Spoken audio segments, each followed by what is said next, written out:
The first interview, a lot of times it's multiple interviews that you go through. First interview, you want to be well prepared. You want to look like a professional. First impressions were everything. The next interview led into, seeing the shop floor. So I showed up, collared shirt, but now I have safety glasses. I have the appropriate safety attire. Always being prepared for the next level. Be humble, but yet ask questions. Everyone knows that you're a professional because you're coming out of the military. The one big thing is when people are hired, and I find this a lot, especially with the military, is we're all professionals. We all know that. Someone else is working at the job site. You want them to talk. You want them to lead. You want to go into the job humble. Listen to what people are saying. That's huge. I find that the best way to shut people down in any job or any business is to explain that you already know what you're doing and you don't need help. Welcome to the 7 Eagle Group podcast, your home for inspiring stories, valuable tips, and great advice from hard-charging veterans so you can lead a more rewarding and lucrative post-military career. All right. Hey, everybody. Jordy from 7 Eagle Group. I am so fired up today because I got an amazing guest who works at the best helicopter company in the world. He's been there for 16 years as a supervisor at Sikorsky Aircraft. Served in the Navy as a machinist. He lives in Connecticut right now, so we're neighbors. We're not far from each other. For those of you who don't know Sikorsky, they make helicopters for civilian, for the military, owned by Lockheed Martin. I hope I got this right. They're famous for the UH-60 Black Hawk and SH-60 Seahawk. Are those Absolutely. Those the two primary ones? All right. So I got that right. That's the backbone, definitely. Backbone. That's a hey, Steven. Oh, is it Cote or Cote? Cody. Cody. Got them both wrong. Steven Cote, man, just an amazing guy. We just met recently. He is like I said, he's been a supervisor at Sikorsky for 16 years and just cares deeply about the military community, and that's why I wanted to have him on so we can talk a little bit about his journey, and specifically because he now supervises and hires so many veterans and others, just has a really good handle on advice and tips and suggestions for our community. So Steven, thank you, buddies, for coming on and spending a few minutes. I appreciate it. Thank you. So let's start out. Why did you join the Navy? Did you know you wanted to do that in high school? Are you from a military family? From a military family. My father was in the military. Yeah. And he was in the Navy, and my whole town seemed to be in the Navy. I'm from northern New Hampshire. And during the Vietnam era, they all went into the Navy. Yeah. And so it was sort of encouraged on you to, hey, this is your path too, and yeah, it's a trade. So we're all tradesmen, and my father was a welder. I'm a machinist by trade, so it goes hands in hand, and the Navy gave me the best possibility for a career. That's great. Talk a little bit about your experience. What was it like? What did you learn?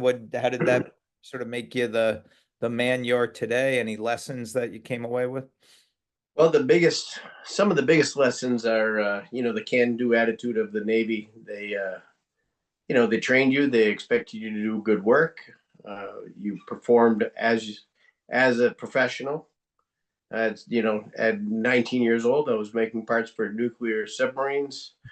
You can't get much more into the job force than that. Yeah, I would say that's very cool. And so you left the military. What was that transition like? Did you know what you wanted to do when you left? Were you a little bit feeling it out?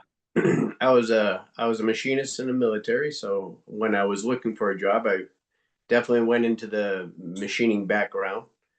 So that's what and back then apprenticeships were a big portion of my life. You wanted to be the best.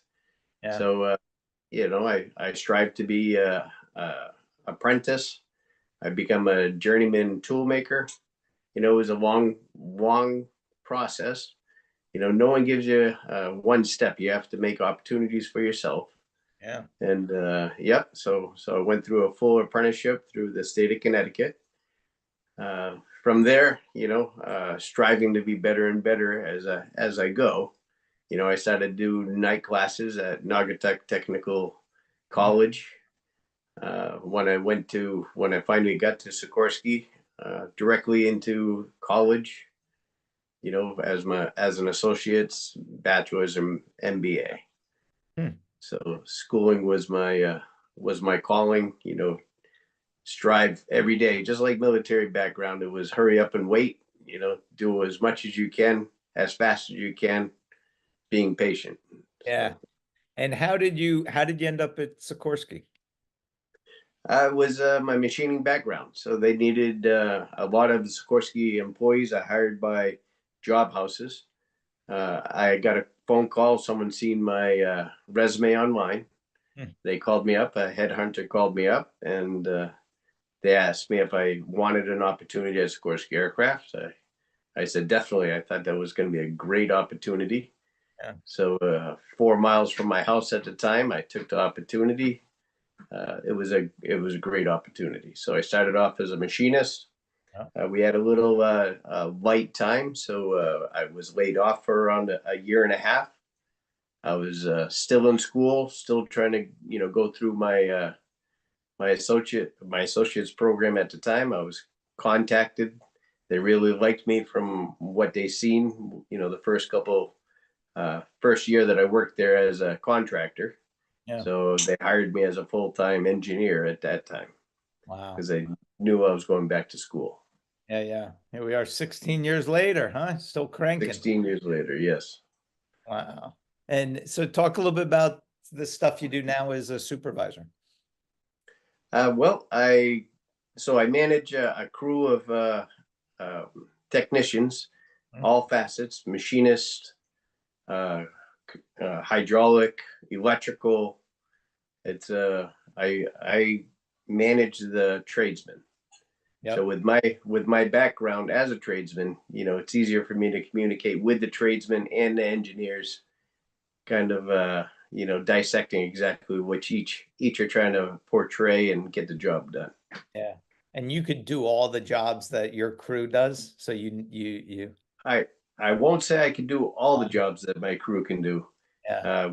These guys are professionals. So I know that I can handle, or we can talk, we can discuss a really good game plan forward. I Yeah. rely on them. Yeah, actually, I consider my guys kind of my boss, because we come up with a game plan. They tell me what they're going to do. I manage the timeline. I manage the people. I make sure I stay ahead of every one of my guys, whatever resources they need to make sure they're successful. That's terrific. That's awesome. I love it.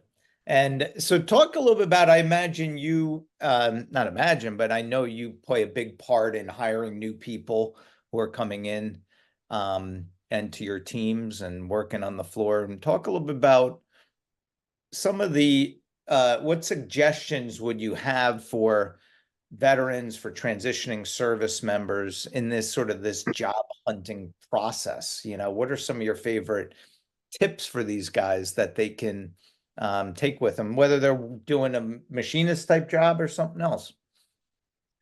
Well, the first thing is you're applying for a job. So, the first interview, a lot of times it's multiple interviews that you go through. First interview, you want to be well prepared. You want to look like a professional. I always wore a suit and tie. First impressions were everything. The next interview led into seeing the shop floor. So I showed up, collared shirt, but now I have safety glasses. I have the appropriate safety attire. Always being prepared for the next level. Yeah. So be prepared. Be humble, but yet ask questions. Everyone knows that you're a professional because you're coming out of the military. The one big thing is when your people are hired, and I find this a lot, especially with the military, is we're all professionals. We all know that, right? Someone else is working at the job site. You want them to talk. You want them to lead. You want to go into the job humble, listen to what people are saying. That's huge. I find that the best way to shut people down in any job or any business is to explain that you already know what you're doing and you don't need help.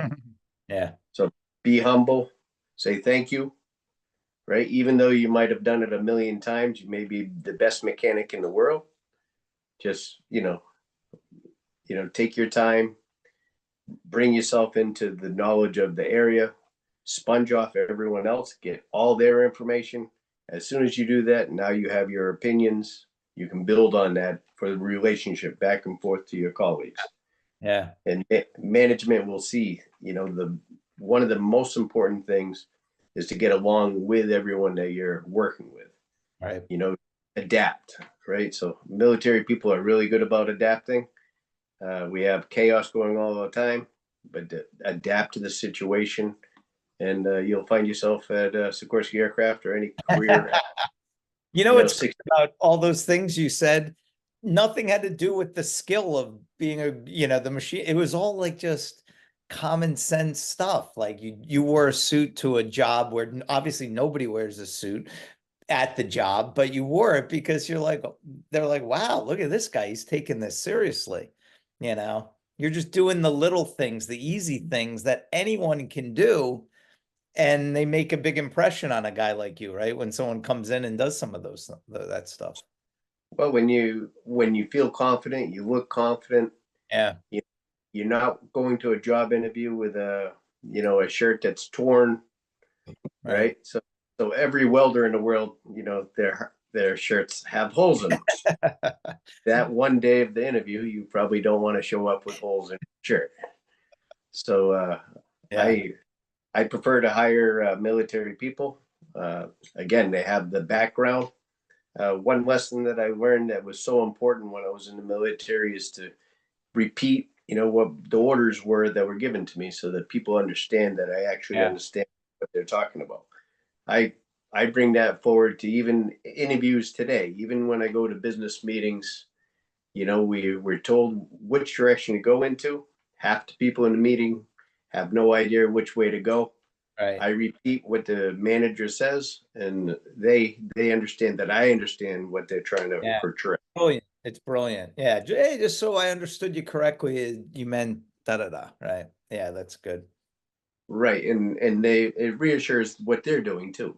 So Yeah. so that makes everyone in the meeting, we're all on the same page. We all can charge forward. We can get things done. Yeah. Talk a little bit about to other business owners now, like what does a military veteran bring to the table? Why should other business owners consider bringing some of these veterans on their team? How can they help that company? Well, the first thing is you're hiring a professional. The military broke us down, taught us how to listen, how to react, how to study, how to ask questions, right? So we know how to portray or further the job. Yeah. Right. We've already been created. Now we just have to have the direction. So once we have direction, you give us a couple of years under our belts. There's nothing that a good military person couldn't do. Yeah. Yeah. No, that's great. That's great advice. Even just being on time, right? Yeah. So often, just being on time. Like I was always taught in the military, you're 10 minutes early, you're on time. You're 15 minutes late, you're not even considered for the job. You have to be on time. You have to be attentive. You've already got your, you're already ready to do the job.